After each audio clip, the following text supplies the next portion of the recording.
that position, being a school leader, is incredibly isolating. All of a sudden, these people who were at one time were colleagues, all of a sudden now you're the person at the top and you've become kind of the enemy in a way. You know, it's us versus that person. And you no longer have any other colleagues in the building that are peers. Welcome to Corwin's Leaders Coaching Leaders podcast with hosts Peter DeWitt and Michael Nelson. This podcast is from education leaders for education leaders. Every week, Peter, Mike, and our guests get together to share ideas, put research into practice, and ensure that every student is learning not by chance, but by design. Jennifer Gonzalez, welcome to the Leaders Coaching Leaders podcast. Thank you so much, Peter. I'm happy to be here. It is. I have been very excited. Mike knows that I've been very excited about this interview because I have been a fan of your work for a very long time, and I think you know that already because I've tweeted you and everything else. So I'm going to try not to gush. So when we jump into this, you know, you have your podcast is wonderful. Your blog is fantastic. Your social media is great. You have this way of just being so spot on and direct with such great information, and it's so engaging. And one of the questions that I have, which I'm sure you've been asked many times before, where did the name Cult of Pedagogy actually, how did that come to be? Because I love that name. So Peter, I think it's the first time she's been asked the question. Come on, dude. I'm so sorry, but I had to know. I haven't been asked it a ton, but okay. So it came from two places. One is that when I was a public school teacher, when I was a middle school teacher, I felt like one of very few people in the building who really used to geek out a lot on teaching. And I used to want to talk about strategy and new things we were learning. And I'd get a little excited at PD and everybody else was just like, ugh. And I just always felt like I wished I could find more people that were equally as into it. So that's where the sort of like cult mentality piece of it comes from, that I wished that I could start something that would attract other people who were equally enthusiastic. And then there's it started as just an expression, the phrase cult of personality, but then the band Living Color made it a song. So, which I was probably 20 years old when that song became popular. So I've always known that song. And somehow, I don't know, it's kind of what that phrase means, cult of personality, just some this sort of worship of a thing or of a person. But in this case, I didn't want it to be a thing. I wanted it to be this sort of worship of pedagogy. And I love the word pedagogy, and I didn't hear it often enough. And I thought, well, this is a way to force people to either say it or say it awkwardly, like my mom. She'll be like, I saw your post on the cult. And I'm like, you can try, Mom. You can say the word. So that's it. It's really, there's not really a story there, but oh no, I think there's an amazing story there. Actually, I love Cult of Personality by Living Color. So yeah. It's like you're speaking my language right now. You totally made me think of my oldest granddaughter Maisie, because P.S. Peter knows he went to coffee with us. He was on the West Coast about a week and a half ago, and Jennifer, her new word is mahogany. Oh, that's a really good word. When she takes out her colors, she says, "Oh, Poppy, here's mahogany." So you just need to tell your mom, it's Mom, it's pedagogy. So come on, Yes. if a 2-year-old can say mahogany, Mom, you can say pedagogy. Crayola was always so great with the color names. I mean, there's only nowhere else in the world did I ever see the word burnt sienna than on a crayon. That's the next one. She's right? like, "Oh, Poppy, this is burnt sienna. It's different than mahogany because it has a little less red tones." It's like, okay, but Thank you. I love her. 2-year-old. Yeah. She's 2? She's 2. Yes. Oh, she's going to be a genius. Yeah. I'm telling you, I was there when she said mahogany, and I was just going, this child is brilliant. Yes. Yes.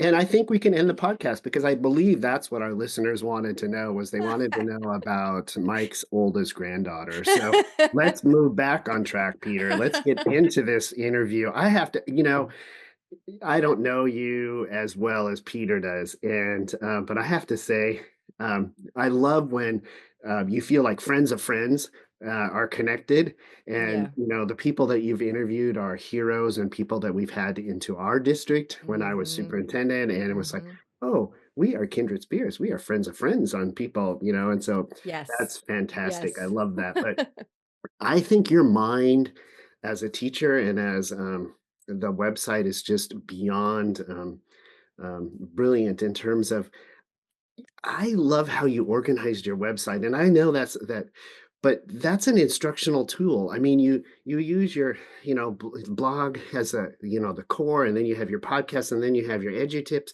How does your mind think? Because that's all instruction. When we have leaders thinking about their schools, um, their districts if they're a superintendent, but you have nested all of these things. I know that Mm. might be a new question for you, but how does your mind think about that? And Hmm. then reference it to how building principals or superintendents might nest their learning so it's always there. The tools are always there and Mm. I mean, I think I try to think about what would a brand new person experience when they first show up on the site.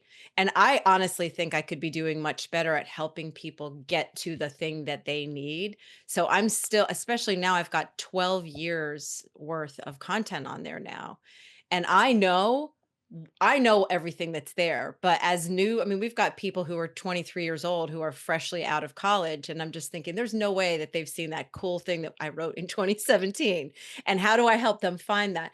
So, I mean, to be transparent too, in maybe 2016, I actually hired a marketing company to help me like redesign it because I was just using like a regular WordPress template.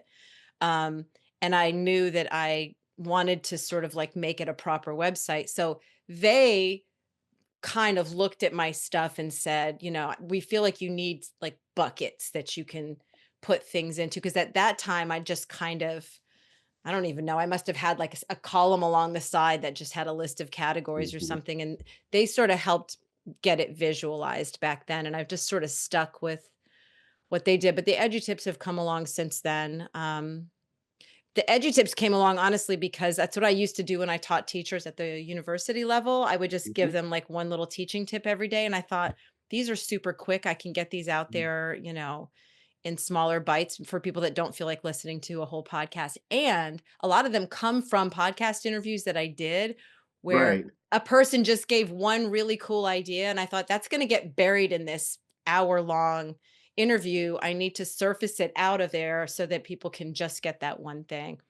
I just think it's brilliant learning for a principal and a superintendent. You didn't recreate, you took things that you had, but you pulled out little Just pieces and repurpose you keep them. reinventing, Yeah. not reinventing them, but reusing them and re-highlighting. Mhm. Truly, I just think it's a huge leadership tool. Mm. That structure in itself, what you did and how you did it, you could write a whole class on because that's what we want to have occur, Thank I you. believe, across school buildings and the districts. But your 4-minute intro to the website. Here's how you use the website. Okay, I've never seen that. And if Mm. listeners, if you've not gone to Jen's website, you need to and explore that. I was doing it, my wife was knitting, and she's like, "No way, that's really cool." So Well, kudos to and you you. know where I did that, and I need to redo it because I feel like I'm very sweaty in that video. But, I made that because I also have a teacher's guide to tech, and it used to be a PDF that I did every year, and now we have converted it to its own separate website. But one of the features on that site that is really important to me is that for every tool we describe, we also embed a video that when we go out looking for videos that are ideally less than 2 minutes long and really show the tool in action, help you to understand. Because we'll go to websites sometimes and we're just like, I don't understand how this tool works or how this application works. So the explainer video is such a key part of any platform's marketing of just show me how this thing works. And so I realized probably just like a year and a half ago, I thought I need an explainer video for my own website. There's a lot there that can also help the new person kind of, yeah. And that's a leadership tip right there. Yeah. Principals Yeah. and principal superintendents, we need explainer videos Well, and so much regarding of whatever topic, you yes, know? well, there's the in real life stuff, but also every school now has a pretty robust digital platform. And I know that as a parent of 3 kids, it's sometimes a lot of work to go to these school websites that you're just like, I just want to know what time the bell is going to ring. And it takes me 15 minutes just to find that information. And so having a little bit of help navigating those sites would be fantastic. Yeah. I'm feeling two things right now, Jen. Number one, I'm feeling like I'm going to get an email in about 2 hours from Mike No, with a it's list already of things, written. I just haven't pushed send until after the with a podcast. list of things that I'm going to have to do on our website. So thank you in advance for that. Because I can already tell by the look on his face as he's looking over, there's a glimmer in his eye that he's like, oh, I'm thinking I'm going to have to send Peter an email and surprise him in a few hours. So I just want to give a heads up. I know it's coming. But number Hashtag be two, like Jen, you know? but number two, I want to go back to when you said you hired the marketing company, because I think that is actually fantastic, because one, it clearly works, right? But two, I think it goes to the whole idea of like in schools, we have coaching, whether we're talking about instructional coaching with teachers, or Mike and I do a lot of leadership coaching. We coach each other, those kind of Mm. things. I think what it goes to show is as amazing as you are, and I value your work, you also looked and said, like, I need some help kind of tweaking this and working it Yes. out. And I think that that's really important for people to understand, because too often we don't go looking for help Mhm. because we're confident that maybe the way we're doing it is just the right way to do it. And Mm. your story illustrates the fact that that's really important. I know, I mean, I value I will present on my own, or Mike will present on his own, but when we actually present together, it's fantastic, because when I'm maybe the one delivering the content and using the protocol, he's coming to me to give me feedback Mhm. at the same time. And so that, I think your story illustrates that. And the other thing I wanted to say is, when it comes to coaching, you actually you interviewed Elena Aguilar, and your She's such a conver genius, yeah. yeah, and your Oh, con I know, I have her book right behind me. Your ridiculous, yeah. conversation with her really touched on what humans need to thrive. Yeah. From your perspective, how can educational leaders better meet the emotional and professional needs of their teachers while maintaining that whole piece about high expectations? How can they manage to do both? Gosh. I I just think that with this is what I've observed, because I've never been a school leader, but what I've Mhm. observed is that the ego seems to get kind of fragile sometimes in the least effective leaders, is that they let that I think that that position, being a school leader, is incredibly isolating. All of a sudden, these people who were at one time were colleagues, all of a sudden now you're the person at the top and you've become kind of the enemy in a way. It's us versus that person. And Mhm. you no longer have any other colleagues in the building that are peers. So I think that can make a person feel very defensive um, and so I've seen in some leaders this tendency to want to kind of come out strong and powerful and be like, we're going to have and not appear weak, you know? And then that can be really alienating for staff.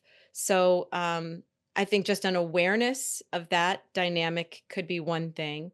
I think another is I sort of feel like this is like the magic formula for almost any role a person has in life, whether it's as a school leader, a parent, a spouse, a sibling, a coworker, is just being really open to feedback and seeking it, and then learning how to deal with the feelings that come up in you when you get it, because that's the hard part. you know, and nobody likes to hear anything critical about themselves. It's not fun, but it always is an opportunity for growth. And I think that if you have a staff who really believes that you are open to feedback and that you will do something with that feedback once you get it, I feel like that is the foundation for all of those things, because meeting the needs of any given staff, it's going to be a unique set of needs for all these different individual people and different schools. And so, unless you can get the information and the feedback from your unique set of people, any book that's written by Todd Whitaker or anybody out, like, it's all going to be great, but it's not necessarily going to apply to that particular group. One person, and I assume she's on your radar, but if she's not, she's got to be, is Shane Safier, who wrote the book The Listening Leader. And really, I think she has got probably one of the best ways. You're smiling, so I'm assuming that is a big yes, but she's so good at articulating what it looks like when you can just really listen to your people and Yeah. figure out what they need. So it isn't a matter of like, do this or do that. It starts with that listening, that deep listening, and having time to do it. And yeah. We're smiling because about 30 minutes ago, we finally found a date where we could all meet. So we're recording our podcast with her Yes, in a good. few weeks. So it's really funny that you just mentioned her name. So now we're like, oh, this is great. So we Yes. definitely chose the Go to Shane. yeah, Go to Shane that's and all of the team. I mean, she works with so many yeah, brilliant people. She's partnered with so many brilliant people who yeah. really, I think, have a pathway that would be a great one to follow. Yeah, and I really appreciate what you said too about especially people who are new to leaders. We always Mm, find that the first thing they want to do is make their mark, so they go in and yeah. change things. As Yeah. opposed to, like, I was fortunate when I became a principal, I went around for the first year, I just wanted to hear what people were saying and figure out where I fit in. As opposed to Yes. making people feel like they had to fit in with me, I needed to No. know how do I fit in with them? And I know Mike did the same thing as both a building principal and a superintendent. So Mhm. it's really good, really good insight. And the other part is that us versus them piece. It's Mm. really important for leaders to understand how to break that down and Yeah. collaborate through those kind of pieces because and we always talk about doing it through a shared understanding and how do we engage in joint work because that us versus them mentality is not helping anybody. And it No. hasn't. So And I thank you. also think though that that the leaders themselves need to take care of themselves. I think Oh, there needs to be a recognition that anybody in leadership still is a human being with all yeah. these needs and vulnerabilities, and is carrying the weight of so much. Mm. Another name that I would hope is on your radar too is Danny Bauer, who Oh, yeah. does, yes, and that's the piece that I think he's really good about, is tapping into the the emotional state of the leader themselves, and Yeah. forming more partnerships with other leaders and just getting together and talking and networking so that you're not doing this work alone. Yeah. We know Danny very well, so that's great. Danny is a great thinker, and Mhm. love to have a meal with him. And just I know I always walk away with my head full of thoughts and processes. But as you were talking, I have to say in exploring and preparing for this. Um, Good book. this just reminds me of Peter Johnson's book, Yes. and I have to tell you that when I first became a principal, Shelley Harwain, who, the beautiful, exquisite writer, and, she opened the Manhattan New School. And in her book, she often puts the words exquisite language together. And we as Mm, educators have an obligation to use exquisite language when we're working with our students, when we're working with each other. And it's from that I, explored Peter's first book that came out 25 years ago, and we had mhm. him booked to be our opening keynote speaker. Um, probably about 22, 23 years ago in Enumclaw, and he didn't make it because the flight Oh. wasn't there. But he was so incredible to work with. But our staff, our entire staff, really studied his work in Mm, in the language. The book is written for the language that we use with kids, but right. we took it of the language that we use with each other and Yes. how we operate and the culture in which we set. And so it's both listening and hearing of not only the teachers providing feedback, but the reciprocal piece of how do we work together as adults within this. Yes, I am designated as the leader, but how do we build that? And in his new book, he adds the part of social emotional learning Hmm. piece into it. And I just am curious, is how do you learn from these individuals, and then how do you incorporate like Peter's podcast into your work, into other interviews? Tell me a little bit about how your mind thinks when you build your cult of pedagogy. Ye- it's I'm very fortunate now that I've built a big enough audience that most of the interviews that I do come to me. A lot of times they will come directly to me and say, "I wrote this book. Can I be on your podcast?" And a lot of times I have to say no because I don't think it'll serve the audience, or it's just not a fit, or we've already kind of covered that topic or whatever. And I think I had already talked about Peter's book several times before he was ever on my I'm sure. podcast, so I think maybe they contacted us about the new edition, and I was like, "Well, duh, I've already talked about your book, so yeah, come on, let's do it." But, in terms of what I learned from them, I mean, the information that I gained from a single interview can make its way into a keynote that I give or a training that I do. I've been working for a year now on an online course called Mastering the Lesson Plan. And I feel like it'll never be done because every time I do another interview, I think, oh, I should incorporate some of that. That's really good. That should go into it also. That's why I'm making it a course and not a book because I can keep changing it. But just like our conversation, I will get introduced to other people's work Mm. through conversations with one person. And I don't know, I think it's kind of amazing because the work that we are trying to do is so complex and so nuanced. And it's what I always loved about teaching, which is that you're never going to master all of it because there's so much to it. There's so many ways you can get better at it. Um, that it takes this many people to continue to um, fine tune and master this incredible art of helping other people grow. I mean, that's kind of what we're all doing, whether we're in leadership or coaching or teaching actual kids or whatever. So I don't know, and I think probably the best feeling is when I kind of like the names that I've been saying to you all, and you're nodding and like, yeah, we already know them. It's when I know that friends of friends are there already and we're all discovering each other's work and then building on it. When I read one person's book and I see them quote another person in their book, and that other person has become a footnote in their book. And I'm just like, yes, like all of these worlds are colliding according to George Costanza. it's like, yeah. So I don't know.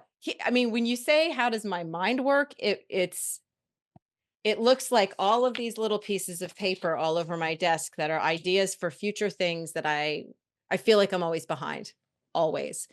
But Mm.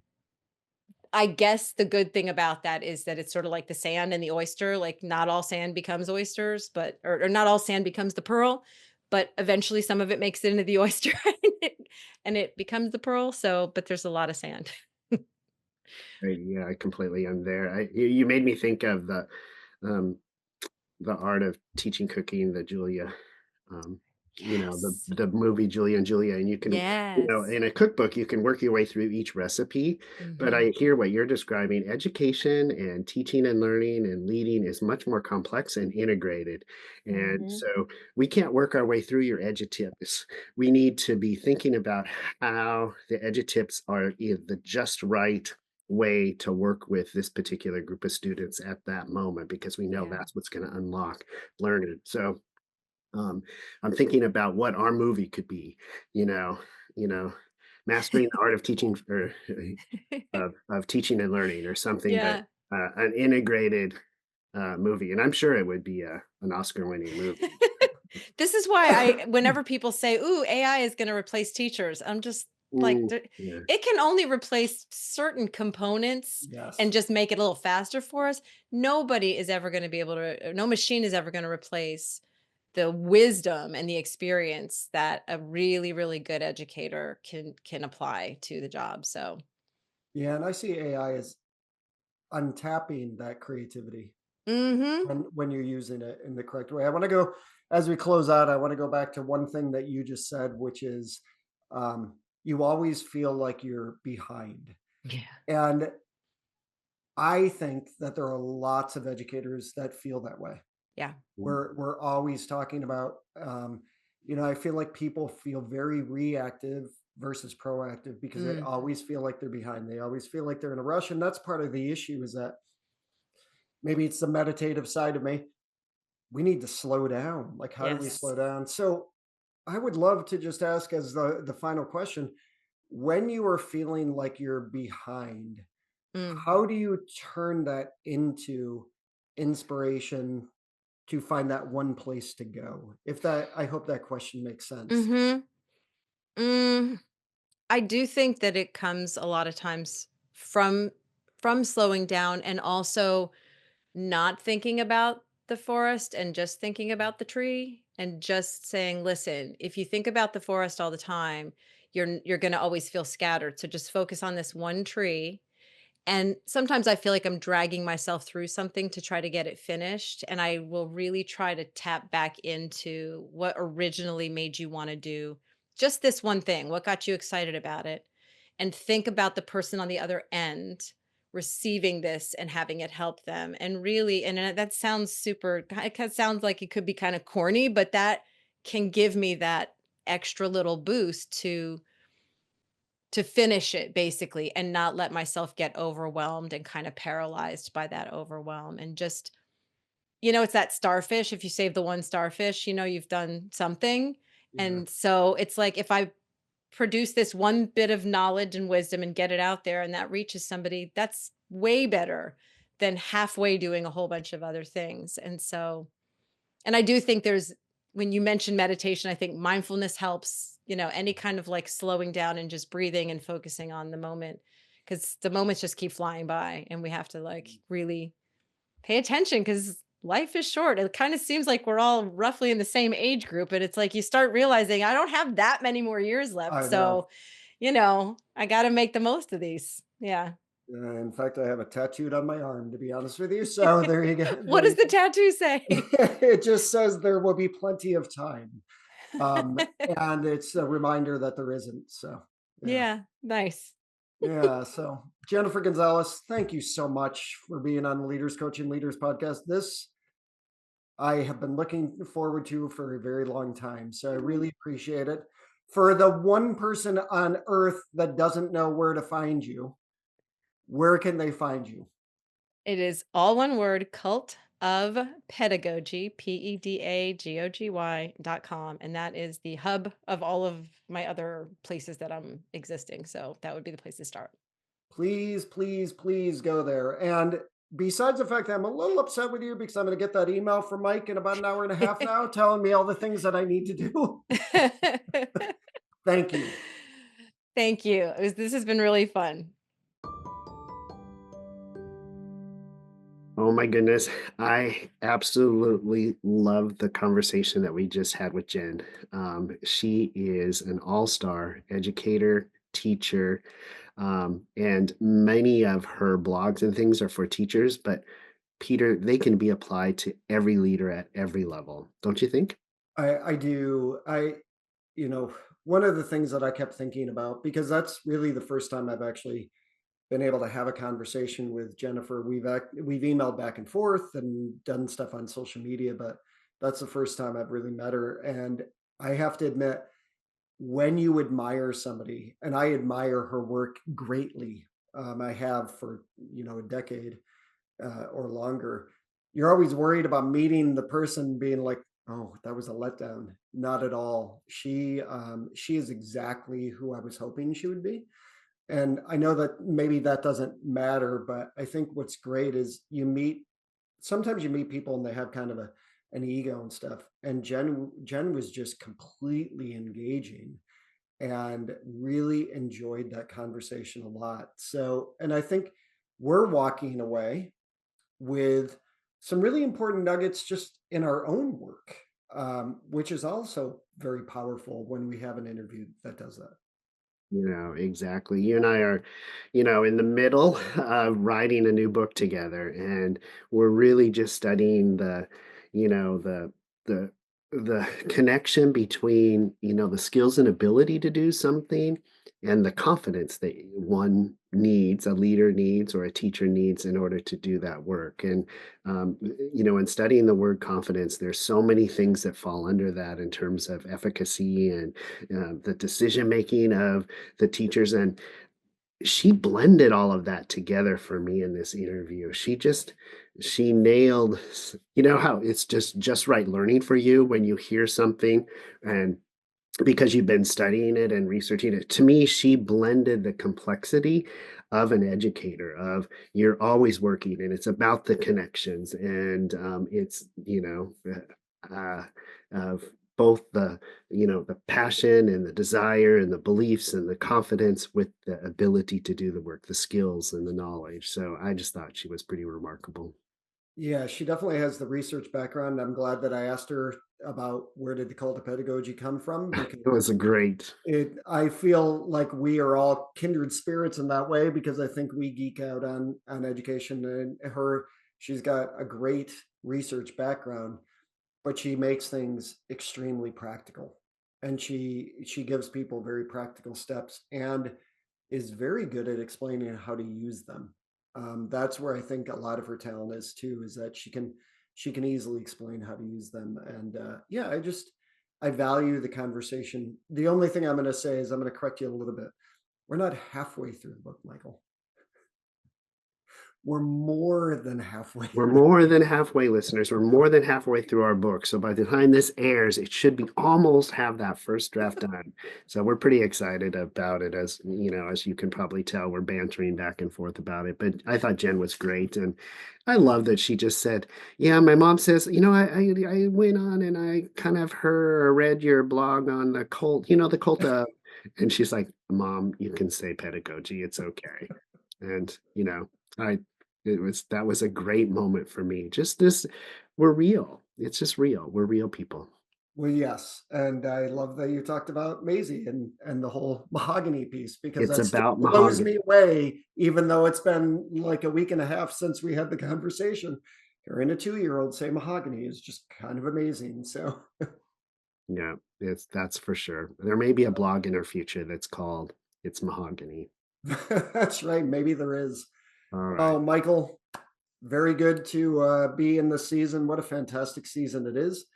For those of you that are watching us on YouTube, please give us a like and maybe even a comment. And for those listening to us on your favorite podcast channel, please give us a like there too. But we're always looking for your feedback. Jen was talking about the importance of feedback, and that's something that we're always looking for from you. So thank you again for listening to the Coaching Leaders podcast, and please come back, because we have some amazing interviews this season. It's going to be a great season, or it is a great season. So here we go. All right, Michael, see you soon. See you soon.